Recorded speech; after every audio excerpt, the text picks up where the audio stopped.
বদ্রীনাথের সর্দি হলো কলকাতাতে গিয়ে। আচ্ছা করে জলাপ নিল নসিনাকে দিয়ে।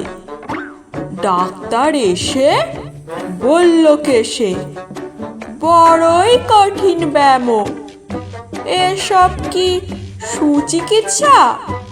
আরে আরে রাম, আমার হাতে পড়লে পরে এক্সরে করে দেখি রোগটা কেমন, কঠিন কিনা, আসল কিংবা মেকি।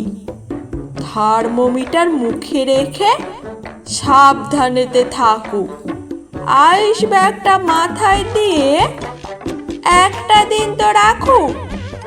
ইঞ্জেকশন নিতে হবে, অক্সিজেনটা পরে, তারপরেতে দেখবো এ রোগ থাকে কেমন করে।